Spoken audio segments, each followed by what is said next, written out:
Assalamualaikum warahmatullahi wabarakatuh.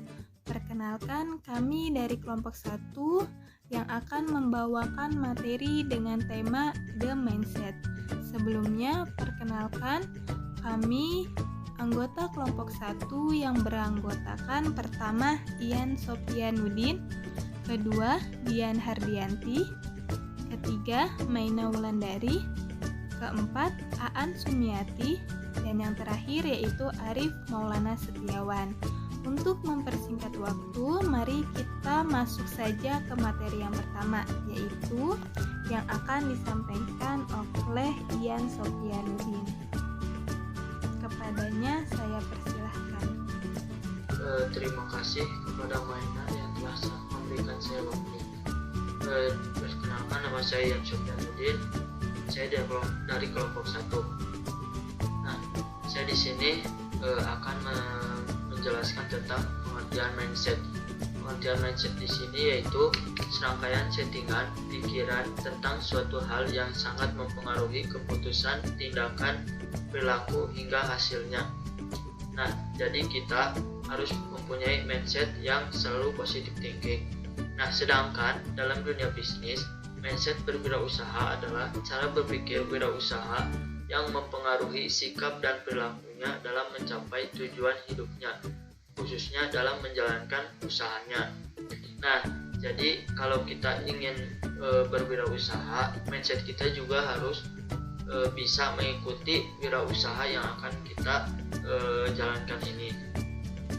Nah, di dalam mindset ini juga ada mental. Nah, mindset dan mental itu merupakan ilmu akar dalam berwirausaha.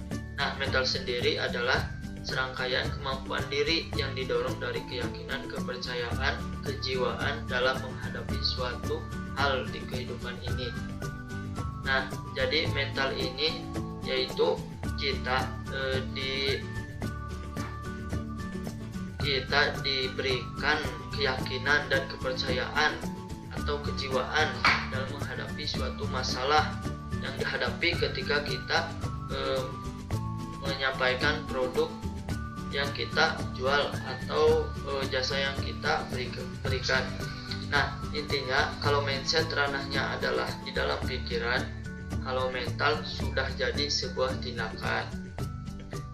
Yang kedua, tentang pentingnya mindset dalam berwirausaha. Nah, pentingnya mindset dalam berwirausaha ini yaitu mindset dan mental merupakan ilmu akar kan dalam wirausaha. Nah, kita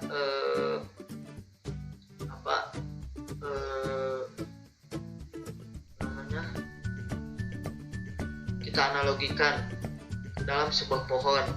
Nah, di dalam sebuah pohon yang besar tentunya memiliki akar yang lebih besar. Nah, akar tersebut berguna untuk menopang pohon agar tidak tumbang. Nah, maka sangat tidak mungkin jika pohonnya besar, akarnya akan kecil, seperti dalam berwirausaha. Nah, jadi lihat gambar di samping. Nah, pohon ini besar. Nah, akarnya itu pasti besar juga, karena supaya jika pohonnya lebih besar lagi, akarnya itu akan membesar lagi, akan menyeimbangkan batang pohon yang di atasnya. Nah, dalam berwirausaha juga begitu. Jika kita sedang laris-larisnya, maka mental dan mindset kita juga terus diuji.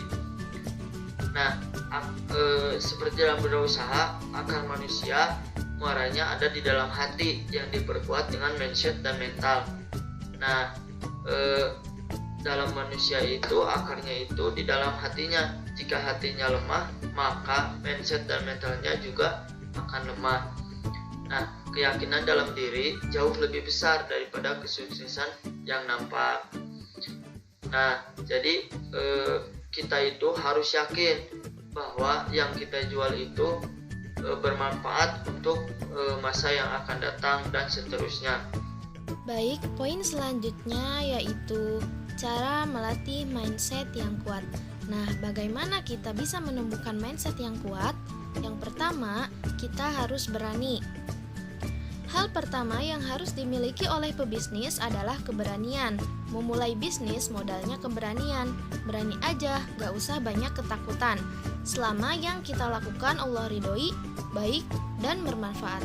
Biasanya, untuk memulai berbisnis, orang-orang selalu terpaut pada beberapa ketakutan. Kadang takut ditolak saat menawarkan, takut gagal, takut miskin, ataupun takut gak laku. Nah, bagaimana solusinya? Solusinya adalah dengan berani memulai. Jikapun nanti gagal, kita cari tahu penyebabnya dan mulai kembali dengan ilmu-ilmu berwirausaha yang sudah didapatkan. Berani aja dulu, karena ketakutan itu hanya bayangan yang belum tentu terjadi. Latih keberanian salah satunya dengan melakukan hal-hal baru yang belum pernah dicoba sebelumnya. Selanjutnya, poin kedua ada keyakinan.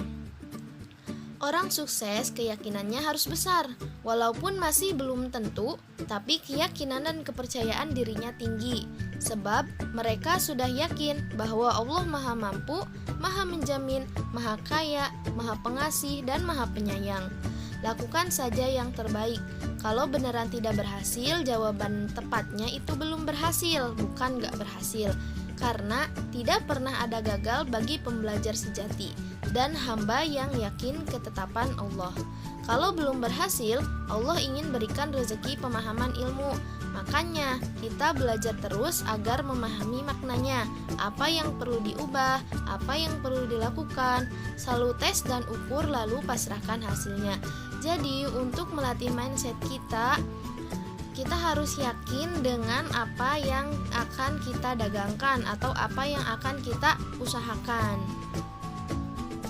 Baik, selanjutnya bagaimana sih cara melatih mindset yang kuat? Poin selanjutnya atau poin yang ketiga yaitu begins with the end in mind. Apa sih yang dimaksud dengan begins with the end in mind?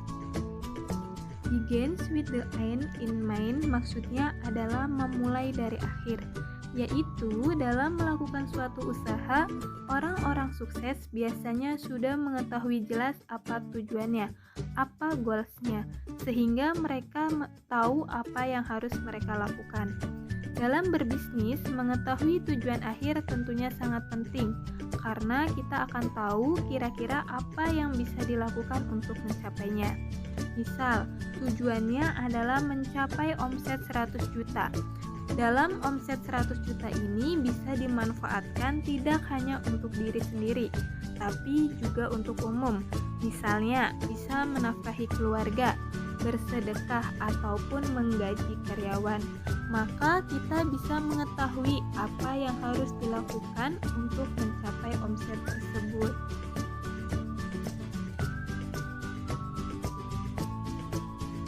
Contoh goals yang kita punya tadi mencapai omset 100 juta. 100 juta jika ditarik mundur, Anda harus menjual kira-kira 500 pieces dengan harga jual Rp200.000. Kalau dibagi dalam 1 bulan efektifnya hanya 20 hari kerja, karena 10 harinya dianggap tidak efektif. Maka tugas Anda menjual 25 pieces per hari dalam 20 hari atau selama 20 hari. Kita temukan fokus utamanya yaitu menjual 25 pieces per hari. Untuk bisa menjual 25 pieces per hari, kita bisa melakukannya dengan bantuan reseller atau menjualnya sendiri ke end user, pengguna produk langsung. Namun, itu jadikan sebagai target saja, ikhtiarnya maksimal. Soal hasil serahkan kepadanya, bisa kurang atau bahkan bisa lebih hasilnya. Poin selanjutnya untuk mengetahui bagaimana cara melatih mindset yang kuat yaitu disiplin. Apa sih yang dimaksud dengan disiplin? Disiplin adalah kemampuan mengetahui sesuatu yang baik dan benar, lalu mau melakukannya secara konsisten. Berapa banyak orang yang tahu kebaikan, namun tak mau melakukannya? Inilah orang tidak disiplin. Contoh, sudah tahu sholat itu harus tepat waktu, tapi tetap melakukannya akhir waktu, bahkan dinanti-nanti, bukan prioritas. Nah, ini orang yang tidak disiplin. Biasanya orang nggak disiplin sulit suksesnya, sulit mendapat keberkahannya. Sudah tahu masuk kerja jam 8 pagi, ternyata masih saja telat sampai membuat alasan dan pembenaran untuk menutupi kesalahannya sendiri. Padahal bisa bangun lebih awal agar tidak ada alasan telat karena terkena macet.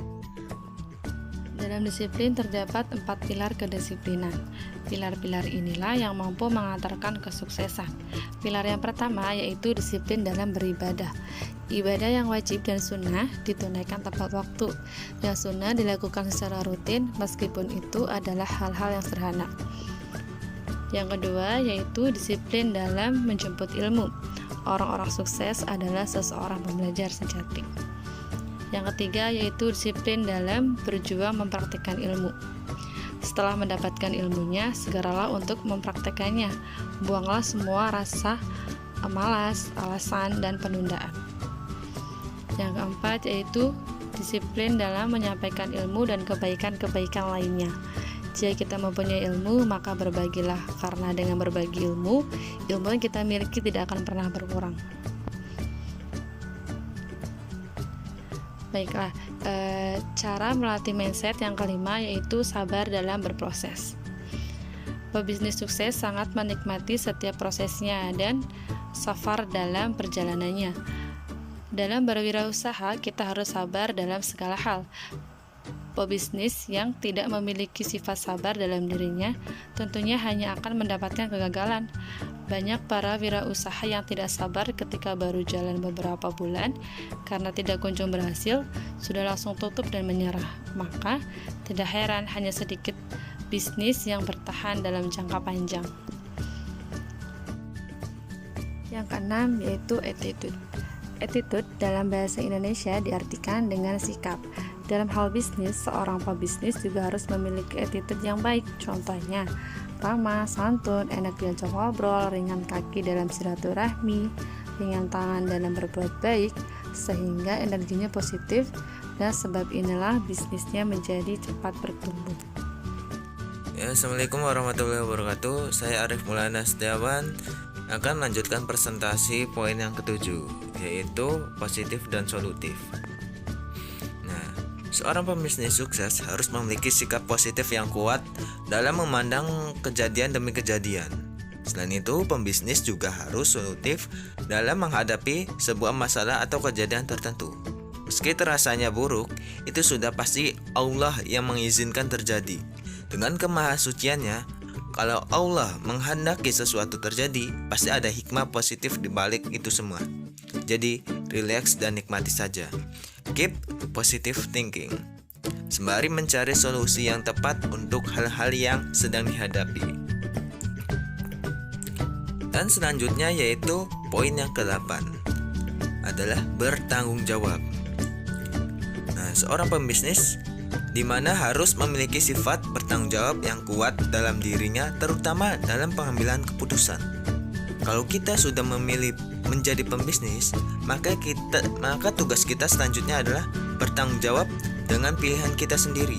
Jangan menyalahkan pihak lain, juga tidak menyalahkan keadaan. Yang memilih jalan jadi pembisnis adalah kita sendiri. Maka tanggung jawablah dengan pilihan kita sendiri. Dan selanjutnya yaitu total pasrah, di mana pasrah adalah energi terbesar dalam tubuh manusia. Nah, pasrah itu bukan menyerah. Kalau menyerah, belum apa-apa sudah angkat tangan dan menyerah melakukannya lagi. Sedangkan sementara pasrah adalah saat Anda sudah melakukan yang terbaik secara maksimal. Maka pasrahkan hasilnya kepada Allah Subhanahu wa Ta'ala. Lakukan yang terbaik dan pasrahkan. Cukup sekian presentasi dari kami, kurang-kurangnya mohon maaf. Wabillahi taufiq wal hidayah. Wassalamualaikum warahmatullahi wabarakatuh.